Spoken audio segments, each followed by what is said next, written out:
हाँ। तो मुझे बिल्कुल भी पसंद नहीं आई। 8-9 का माइलेज। देखो फिलहाल तो मेरे दिमाग से स्कॉर्पियो एन उतर नहीं रही है। हाँ, अचीविंग योर 10,000 के subscribers mark. Thank you sir. Congratulation. और Thank आप you. ऐसे ही बढ़ो। किया इज बेस्ट। गाड़ी के अंदर आपको निगेटिव कौन सी चीज लगी? हेलो भाई, मैं हूँ जिग्नेश बोरसे एंड स्वागत है आप सभी का हमारे एक और नई वीडियो के अंदर। भाई आप भी अगर अपने फैमिली के लिए कोई 7 सीटर कार ढूंढ रहे हो ना, तो ये किया कैरेंस ऐसी गाड़ी है जो प्राइस पॉइंट पे आपको ये फीचर्स ऑफर करती है, जो कंफर्ट ऑफर करती है, जो माइलेज ऑफर करती है ना, मतलब एक नंबर लाजवाब। आपको इस गाड़ी के अंदर हर एक चीज देखने के लिए मिल जाती है। ये जो आप मेरे सामने किया की कैरेंस देख रहे हो, ये इसका प्रीमियम ऑप्शनल वेरिएंट है, जो कि वैल्यू फॉर मनी वेरिएंट कहा जाता है एक तरीके से। एंड इसका पेट्रोल के अंदर खरीदा है ये। मतलब मैं बताने से अच्छा इसके ओनर ही आज हमारे साथ जुड़ गए, Swapnil Sirsat sir. Sir hello. तो आपका पहले इंट्रोडक्शन दे दो सर। जी, मेरा नाम डॉक्टर स्वप्निल सिरसाट है। हाँ। मैं असिस्टेंट प्रोफेसर हूँ MIT ADT यूनिवर्सिटी में। Okay. I am from Loni Kalbhor Pune. Okay sir, कब खरीदी सर आपने ये गाड़ी? ये गाड़ी मैंने खरीदी 16 फरवरी 2025। 17 फरवरी को मेरे बच्ची का बर्थडे है, तो उससे एक दिन पहले ये गाड़ी मैंने खरीदी। ओके, मतलब अभी फिलहाल के ही टाइम में खरीदी है। Yes. कितनी चला दी सर आपने ये गाड़ी अभी? इसको मैंने चलाई है 4500 किलोमीटर्स। ओके, तो एंड कितनी की पड़ी आपको ये ऑन रोड? ये मुझे ऑन रोड पड़ी 14.5 लाख। 14.5 लाख की। Yes. एंड सर आपने मतलब किया कैरेंस खरीदी, कैसे क्या विचार बन गया कि चलो कैरेंस लेते? जी, मुझे तो एक चाहिए थी, एक अच्छी रोड प्रेजेंस वाली गाड़ी। हाँ जो ये गाड़ी शायद इतनी नहीं है, हाँ। बट मुझे खरीदनी थी स्कॉर्पियो एन। Scorpio N. हाँ, लेकिन फैमिली के हिसाब से आई थॉट कि ये बेस्ट कार है। हाँ क्योंकि इसमें कंफर्ट भी ज्यादा है, स्पेस भी ज्यादा है। हाँ। इसी वजह से मैंने ये गाड़ी को चूज किया। मतलब कंफर्ट के हिसाब से आपने फैमिली के हिसाब से गाड़ी खरीदी। सर जब आपने गाड़ी लेने का मन बनाया, मतलब जैसे कि आपने बताया कि स्कॉर्पियो एन आपको खरीदनी थी, तो और कौन सी गाड़ी आपने कंपेयर की थी इसके साथ? तो जिग्नेश, मेरे पास पहले i20 एलिट थी। हाँ। तो वो बेचने के बाद, that was a 5 seater car. हाँ। तो मुझे लेनी थी एक फैमिली कार जो कि 7 सीटर हो। मेरे 2 बच्चे फिलहाल, तो Okay. इसलिए मैंने सोचा कि एक बड़ी कार ले। हाँ। तो मेरे दिमाग में पहले आई थी एक सेकंड हैंड कार। मैंने सोचा कि सेकंड हैंड एक 7 सीटर कार लूं। हाँ। तो दिमाग में मेरी थी एक टाटा हिक्सा। हाँ, तो बहुत सोचने के बाद वो कार बहुत आउटडेटेड हो गई थी, मतलब अभी। आउटडेटेड, लेकिन उस प्राइस पॉइंट पे मुझे लगा कि चलो ये सबसे अफोर्डेबल कार मेरे लिए रहेगी। हाँ। बट हैविंग सेड दैट, उसके बाद जब मैंने डिसाइड किया हाँ। कि मुझे एक नई कार लेनी है, हाँ। तो मेरे दिमाग में सबसे पहली कार जो आई वो थी Scorpio N. Scorpio N. Yes, Scorpio N के बारे में ऑलमोस्ट मैंने डिसाइड कर लिया था। हाँ। फैमिली वाले को भी मैंने बना लिया था कि चलो मैं स्कॉर्पियो एन में लूंगा, बेस वेरिएंट। हाँ। लेकिन हुआ क्या कि गलती से बोलो, फॉर्चुनेटली अनफॉर्चुनेटली बोलो, मैंने किया कैरेंस का रिव्यू हाँ। और स्कॉर्पियो एन का रिव्यू जो यूट्यूब पे था, वो मैंने मेरे मम्मी डैडी के साथ शेयर किया। हाँ। एंड आई थॉट कि my father specially would pick the Scorpio N, हाँ। But to my surprise he liked the Kia Carens. तो उसके वजह से फिर बहुत सारे मनमुटाव होने के बाद हाँ। फिर फाइनली मैंने डिसीजन लिया कि चलो इस बार फैमिली के बारे में सोचते हैं। कहीं ना कहीं देखा जाए ना, तो ये मतलब स्कॉर्पियो से ज्यादा आपको लेग स्पेस वगैरह देखने के लिए मिल जाता है इस गाड़ी के अंदर। कंफर्टेबल कार है। हाँ। स्कॉर्पियो एन का जो रोड प्रेजेंस है ना, हाँ। वो जबरदस्त, उसको कोई मैच नहीं कर सकता। उसको कोई मैच नहीं कर सकता। हाँ। But as far as the comfort is concerned, as far as the space is concerned, इसका स्पेस उससे कई गुना ज्यादा है। हाँ। तो आपको डिसाइड करना है कि एग्जैक्टली आपको क्या चाहिए। अच्छा एक रोड तो प्रेजेंस चाहिए, हाँ, या फिर कंफर्ट चाहिए। कंफर्ट चाहिए। तो फिर फैमिली के हिसाब से फिर मैंने कंफर्ट को देखा। स्पेस जो इसमें आता है ना, वो बहुत ही बढ़िया है। हाँ। उसको देख के मैंने ये कार। सर आपने कंफर्ट की बात करी दी है, तो मैं आपको एक बार दोस्तों को कंफर्ट भी दिखाना चाहूंगा इस गाड़ी का। इसकी जो 3rd रो का जो कंफर्ट है ना, वो एक बार बैठ के चेक करेंगे हम। यहाँ पे सिंगल टॉपल सीट, यहाँ पे इलेक्ट्रिक सीट आपको यहाँ पे देखने के लिए मिल जाती है। बस आपको ना प्रेस करने का है, एंड हम ऑटोमेटिकली आगे चली जाएगी यहाँ पे हाइड्रोलिक की मदद से। यहाँ पे मैं 3rd रो एक्टिव कर देता हूँ। एंड सर आपकी हाइट क्या है? मेरी हाइट है 6 फीट। आप बैठ के दिखाओगे जरा? ठीक है, yes। ये देखो दोस्तों, यहाँ पे सर की 6 फीट हाइट है, एंड अच्छी खासी बॉडी भी है सर की। हाँ, तो ये मैंने अभी पूरा इसको रिक्लाइन किया है। हाँ। तो जब मैं रिक्लाइन करता हूँ, ये सीट को मैं जब पीछे करता हूँ, स्पेस देखो एक बार। हाँ। ये देखो, तो 6 फीट के हिसाब से अंडर थाई सपोर्ट तो इसमें कम है। हाँ। लेकिन यार बहुत ही कंफर्टेबल है। मतलब बच्चे वगैरह तो बैठ सकते आराम से हैं, या फिर जरूरत पड़े तो बड़े भी बैठ सकते बड़े हैं। भी बैठ सकते हैं, और अगर आपकी हाइट 6 फीट से कम है तो आप आराम से इसमें जर्नी का। एंड फीचर्स तो आपको बिल्कुल भी कमी नहीं मिलने वाली है। 3rd रो के लिए भी दोनों तरफ आपको C टाइप चार्जिंग पोर्ट यहाँ पे देखने के लिए मिल जाता है। ये देख रहे हो, दोनों तरफ आपको दिया गया है ये देखो। हाँ, बाकी लाइट्स वगैरह एसी विंड भी आपको पीछे की तरफ मिल जाते हैं। बाकी ये देखो सिंगल टॉपल का फीचर, ये देखो कुछ इस तरीके से यहाँ पे काफी बड़ा स्पेस आपको मिल जाता है, आप आराम से बाहर आ सकते हो। बूट के अंदर भी आपको काफी लगेज स्पेस काफी बढ़िया देखने के लिए मिल जाता है इस गाड़ी के अंदर। बाकी ये देखो यहाँ पे थर्ड रो एक्टिव होने के बाद भी यहाँ पे आपको मतलब काफी बड़े बड़े बैग्स आप यहाँ पे लेके जा सकते हो। एंड थर्ड रो की जो सीट्स है ये भी आपको रिक्लाइनेबल देखने के लिए मिल जाती है। एंड जब आप इसको फोल्ड कर देते हो तो ये देखो मतलब काफी बढ़िया स्पेस आपको यहाँ पे मिलने वाला है। आगे की सीट तो ये करनी पड़ेगी मुझे। एंड एक बार ये देखो आगे की जो सीट है ना ये भी रिक्लाइनर मिलती है दोस्तों आपको। आगे पीछे आप इसको भी कर सकते हो, इसको भी रिक्लाइन कर सकते हो। ये मतलब फैमिली के हिसाब से, इसलिए सर को ये गाड़ी कंफर्टेबल लगी बहुत।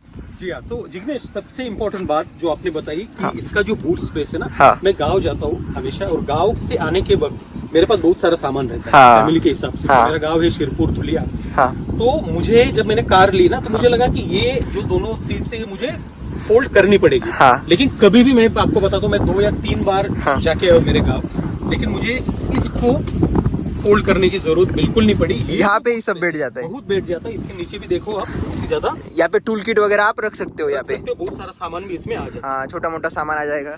एंड सर मैं आपको एक बताना चाहूंगा, आपने बोला दुलिया शिरपुर से, मेरा मामा का गांव है दुलिया एंड मेरा गांव है मालेगांव।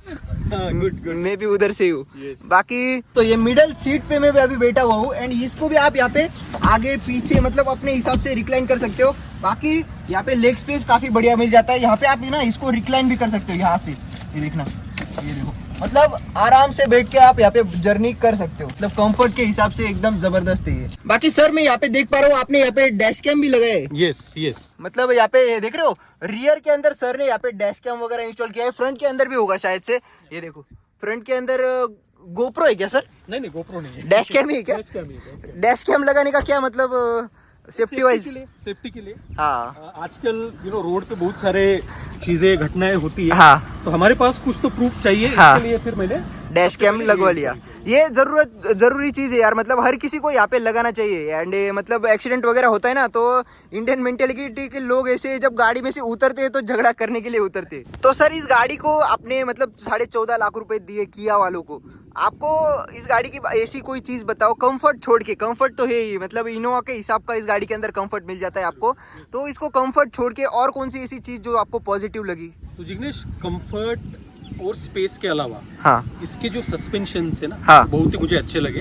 मेरे पास i20 एलिट थी जैसे कि मैंने बोला। हाँ। उसके जो सस्पेंशन थे वो थोड़े स्टिफ थे। हाँ। लेकिन इसके सस्पेंशन बहुत ही बढ़िया है। और एक दूसरी बात जो मेरे दिमाग में आ रही है इसके बारे में, इसका जो एसी है हाँ दैट इज चिल, एकदम मतलब काफी जल्दी कूल कर देता है। सबसे ज्यादा और सबसे अच्छा, सबसे जल्दी कूल कर देता है। थर्ड रो में भी इसके एसी के जो वेंट्स है ना वो हाँ। बहुत ही अच्छे से आराम से आपको हाँ। महसूस कराते हैं। तो सर ये सारी चीजें हो गई पॉजिटिव्स। अब मेन बात करते हैं इस गाड़ी के अंदर आपको निगेटिव कौन सी चीज लगी? नेगेटिव्स तो बहुत ही कम है। हाँ तो मैं आपको दिखाता हूँ अंदर। हाँ चलो, गाड़ी के अंदर है दोस्तों जो कि शायद से फीचर्स वगैरह हो गए। तो आपने बहुत ही सही से गेस किया। हाँ इसमें बहुत सारे फीचर्स है हाँ जो बहुत ही इंपॉर्टेंट है, लेकिन कुछ फीचर्स मुझे ऐसे लगे कि जिसकी जरूरत इसमें नहीं चाहिए थी और उसके जगह पे अगर हाँ। वो कुछ अलग फीचर्स दे देते तो बहुत ही बढ़िया होता। तो इसमें one touch up one touch down का फीचर नहीं है। हाँ, तो मतलब ये window one touch up and one touch down चाहिए थी आपको। चाहिए थी। हालांकि ड्राइवर साइड तो दे देते ना, एक विंडो भी दे देते तो फिर भी बहुत था। जी जैसे कि मेरे पास i20 में था, इसमें तो उसकी कमी मुझे महसूस होती है। दूसरी जो कमी है मुझे लगता है कि इसमें क्रूज कंट्रोल चाहिए था। इसके जो अपर वाले जो मॉडल्स है, हाँ। इसके जो आगे वाले जो मॉडल्स है उसमें क्रूज कंट्रोल दिया है। दूसरी बात जो है इसमें दिया है हिल डिसेंट कंट्रोल। इसकी जरूरत मुझे तो महसूस नहीं होती। हिल डिसेंट कंट्रोल हाँ। इसके जगह पे अगर वो क्रूज कंट्रोल दे देते तो मैं बहुत खुश हो जाता। हाँ, तो इसमें जो है ऑटो स्टार्ट ऑटो ऑफ का जो के बारे में यहाँ जैसे पे बोला। जो आप बटन देख रहे हो ना ऑटोमेटिक इंजन ऑन ऑफ का, Yes. तो इस सिग्नल पे आपका पेट्रोल बचाती है। हाँ। फॉर एग्जांपल मैं सिग्नल पे रुका हूँ और अगर मैंने क्लच रिलीज छोड़ा, किया, हाँ। न्यूट्रल में गाड़ी डाल दी तो ऑटोमेटिक गाड़ी बंद हो जाती है। हाँ। जैसे ही मैंने क्लच प्रेस किया तो गाड़ी ऑटोमेटिक स्टार्ट हो जाती है। हाँ। तो ये अच्छी बात भी है, बुरी बात है। बुरी बात इसलिए है कि कभी कभी सिग्नल बहुत ही बड़ा रहता है, हाँ। 60 सेकेंड्स का रहता है या उससे ज्यादा रहता है, तो ये गाड़ी उससे पहले ही स्टार्ट हो जाती है। हाँ। तो ये भी इसमें चीजें विदाउट पुशिंग द क्लच। हाँ। तो ये मुझे थोड़ा कमी लगी। दूसरी बात, इस गाड़ी के अंदर आपने कोई मतलब आफ्टर मार्केट एसेसरीज वगैरह लगाई है? हाँ लगाई, कंपनी के तरफ से मुझे 10,000 की उन्होंने एक्सेसरीज दी थी। हाँ। तो उसमें क्या क्या था? उसमें से मैंने बहुत सारे चीजें लगाई, मैं आपको बताता हूँ। हाँ, तो जैसे कि मैंने बोला कि शोरूम से मुझे 10,000 के एक्सेसरीज मिले, उसमें हाँ। से जो मैंने चीजें ली है, हाँ। वो है एक टायर इन्फ्लेटर। टायर इन्फ्लेटर जी, किया वालों का है, मतलब ऑफिशियल किया वालों का। ये देखो किया वालों का टायर इन्फ्लेटर आता है। आपने यूज किया है इसको एक बार भी? किया है। ओके। और उसके अलावा ये माइक्रो फाइबर क्लॉथ वगैरह, चार्जिंग पोर्ट वगैरह, चार्जिंग मतलब पोर्ट। उसके बाद ये थोड़ा क्रोम के जो आइटम्स है ना, ये थोड़ा हाँ। बहुत लगाए मैंने। ये क्रोम के। हाँ। और बाहर से भी मैंने एक्सेसरीज डाले अप्रोक्सीमेटली 30,000 से। उसमें ये डाला 30,000 के। 30,000 ये रूफ रेल्स डाले सर ने, डोर वाइजर। उसके बाद 7D मैट, हाँ, ये मैंने डाली। उसके बाद जो ये डैश कैम है, आगे पीछे दोनों की तरफ मैंने डाला। हाँ। एक बार ना मैं गाइस आपको इसका बोनट भी खोल के बताऊंगा, क्योंकि सर ने ये गाड़ी पेट्रोल के अंदर खरीदी है। पेट्रोल के अंदर खरीदने का क्या मतलब कोई रीजन था सर पेट्रोल के अंदर? रीजन एक ही है कि मेरा चलाना इतना नहीं है। हाँ। अगर आपका चलाना ज्यादा है, आप ज्यादा ड्राइव करते हो, तो डीजल की गाड़ी है आपको बहुत ही फायदेमंद रहती है। हाँ। लेकिन पेट्रोल का कारण ये है कि मेरा जो आना जाना है वो थोड़ा कम है, मेरे पास मोटरसाइकिल ज्यादा है। हाँ। इसलिए फिर मैं कार सिर्फ फैमिली के लिए यूज। सर बाइक्स के बहुत ज्यादा शौकीन है, काफी सारी मतलब लॉन्ग राइड वगैरह भी बाइक्स के ऊपर करते हैं। बाकी इसके साथ आपने कोई लॉन्ग ट्रिप वगैरह की है अब तक? नहीं, अभी तक तो फिर मैं गाँव गया हूँ, मेरे जो 450 अप्रोक्सीमेट। हाँ, शिरपुर भी बहुत लांब है। हाँ, बहुत दूर है। हाँ। तो आपका मतलब कंफर्टेबल लगी आपको? ये माइलेज क्या देती थी आपको सिटी के अंदर? देखिए, माइलेज के लिए अगर आप ये कार ले रहे हो, स्पेशली सिटी ड्राइव के लिए, हाँ। तो मुझे लगता है कि उसमें आप थोड़ा निराश हो सकते हो, क्योंकि पेट्रोल के अंदर ही है। एब्सोल्युटली पेट्रोल के अंडर है। और मतलब इसका जो सीसी है वो भी, इंजन कैपेसिटी भी बड़ी है। हाँ। तो सिटी में मुझे मिलता है सिर्फ 8-9 का माइलेज। 8-9 का माइलेज? यस। मतलब किया कैरेंस मैंने देखी है जो कि 20 का भी माइलेज डीजल के अंदर देती है। के अंदर तो ये आराम से, मेरे कुछ रिलेटिव्स के पास डीजल मॉडल है। हाँ। तो उनको आराम से मतलब 20 का वो माइलेज देती है। हाँ। लेकिन आप इसको हाईवे पे अगर लेके जाते हो, हाँ। तो हाईवे पे इट्स अ ब्लिस। हाईवे पे ये मुझे माइलेज देती है अप्रोक्सीमेटली 16-17। हाँ। डिपेंड्स ऑन आप कैसे गाड़ी को चलाते हैं। हाँ। एंड वो फिर 15 साल का सीन भी है, 10 साल में डीजल डिसकंटिन्यू हो जाती है। आपका लंबा रखने का प्लान है इस गाड़ी को? हाँ, अप्रोक्सीमेटली 10 साल तो मैं इसको रखूंगा। हाँ। 10 मतलब घर वालों का कहना है ऐसे कि 15 साल तक ये गाड़ी को रखना है। हाँ। उसके बाद ही सोचना नई गाड़ी लेने के बारे में। हाँ। लेकिन मैं 10 साल तक मिनिमम इसको रखूंगा। आपको मतलब डीजल एंड पेट्रोल के प्राइस में कितना डिफरेंस मिल रहा था? से अप्रोक्सीमेटली 2 या 2.5 लाख का डिफरेंस था। हाँ, तो वर्थ है इसको लेना, पेट्रोल लेना। पेट्रोल इसीलिए मैंने लिया, जैसे मैंने बोला कि चलाना ज्यादा नहीं है। हाँ। देखो, मेरी जो i20 थी वो मैंने 10 साल में सिर्फ 90,000 किलोमीटर चलाई थी। हाँ। हाँ। मतलब महीने की पकड़ लो 900 किलोमीटर। हाँ। 900 से 1000 किलोमीटर, हाँ। इतना ही मेरा रन है। हाँ। ये नई गाड़ी इसलिए थोड़ा अभी फिलहाल में ज्यादा चला रहा हूँ। हाँ। इस गाड़ी के अंदर मैं आपको बताना चाहूंगा, ये जो पेट्रोल के अंदर है ना, प्रीमियम ऑप्शनल वेरिएंट, इसके अंदर यहाँ पे पेट्रोल के अंदर 15 इंची के आपको स्टील रिम देखने के लिए मिल जाते हैं। एंड यही वेरिएंट अगर आप डीजल के अंदर लोगे तो आपको 16 इंची के स्टील रिम ऑफर किए जाते हैं। बाकी सर और कुछ कहना चाहोगे आप? और जिग्नेश, सबसे पहली बात कि आपने YouTube चैनल स्टार्ट किया था मेरे ख्याल से सिर्फ 1 साल पहले। हाँ। मेरा भी YouTube चैनल है जो मैंने 10 साल पहले स्टार्ट किया, मेरे इतने सब्सक्राइबर्स नहीं है। हाँ। तो first of all many congratulations to you. Thank you. Achieving your 10,000 के subscribers mark. Thank you sir. Congratulations. और Thank आप you. ऐसे ही बढ़ो। हाँ। ऐसे ही आपके सब्सक्राइबर्स बढ़े। हाँ। और ऐसे ही अपॉर्चुनिटीज आप हम जैसे लोगों को दें। इस गाड़ी के अंदर जो अभी नई कैरेंस क्लेविस आई है, तो क्लेविस आई है सर, तो आपको ऐसा लगता है कि आपकी मतलब फेसलिफ्ट आ गई गाड़ी की? मतलब आप अगर रीसेल वैल्यू अगर देखोगे तो थोड़ी सी कम आएगी आपको? नहीं, मुझे नहीं लगता। रीसेल वैल्यू के बारे में मैंने सोचा ही नहीं है। हाँ। देखो ठीक है, एक बात मैं बताना चाहता हूँ कि ये गाड़ी मुझे फर्स्ट टाइम जब मैंने इसको देखा था ना, हाँ। तो मुझे बिल्कुल भी पसंद नहीं आई। बिल्कुल Especially इसका फ्रंट लुक। हाँ। और होता क्या है ना कि ये रोड प्रेजेंस इसका है ही नहीं ज्यादा। हाँ। अनटिल एंड अनलेस आप गाड़ी के नजदीक आते हो तो यहाँ से आपको ये गाड़ी बहुत ही लंबी दिखाई देती है। हाँ। लेकिन सामने से अगर देखोगे ना आप, आपको तो एकदम ऐसी छोटी छोटी सी आगे से छोटी गाड़ी लगती है। हाँ। तो बाकी मतलब कैरेंस क्लेविस के बारे में आपका क्या कहना है? अगर आपको मतलब वो गाड़ी आई होती आपने जब खरीदी, अभी 3-4 महीने हुए आपको गाड़ी लेते, yes. तो आपको ऐसा दुख नहीं होता कि और थोड़े दिन रुक जाता? नहीं, मुझे रिग्रेट नहीं है। हाँ। क्योंकि जैसे मैंने बोला कि ये गाड़ी मैंने फैमिली के लिए ली थी। हाँ। खुद के लिए अगर लेता तो शायद थोड़ा बहुत मुझे लगता कि यार इसमें ये फीचर्स होने चाहिए, जैसे हाँ। इसमें शायद पैरानोमिक सनरूफ आता हाँ। है, थोड़े बहुत ही फीचर्स में चेंजेस है, लाइट मेरे ख्याल से फ्रंट लुक भी उसका अलग है। तो इतना मुझे कुछ नहीं, फ्रंट लुक उसका अच्छा है, थोड़ा अच्छा है शायद। हाँ। हाँ, इससे थोड़ा और बोल्ड लगता है। हाँ। और सनरूफ तो इस गाड़ी में है ही नहीं, हाँ। मेरी रिक्वायरमेंट है ही नहीं।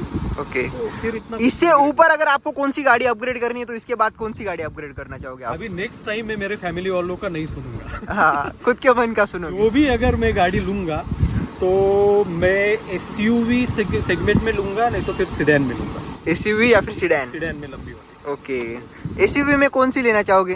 देखो फिलहाल तो मेरे दिमाग से स्कॉर्पियो एन उतर नहीं रही है। हाँ। तो पता नहीं, आगे जाके शायद 10 साल बाद मैं लूंगा। 10 हाँ। साल बाद मेरी उम्र शायद 50 रहेगी। हाँ। आज मैं 46 का हूँ, तो 50 की उम्र में उस टाइम पे कौन सी गाड़ियाँ होगी उस हिसाब से वो डिपेंड करता है। हाँ। But definitely Scorpio N is मन में बैठी हुई है गाड़ी। हाँ। ओके, तो सर आपका पूरा एक्सपीरियंस शेयर करने के लिए आपका बहुत बहुत धन्यवाद। चलो दोस्तों, मिलते हैं अगले इसे नेक्स्ट वीडियो के अंदर, तब तक के लिए बाय बाय।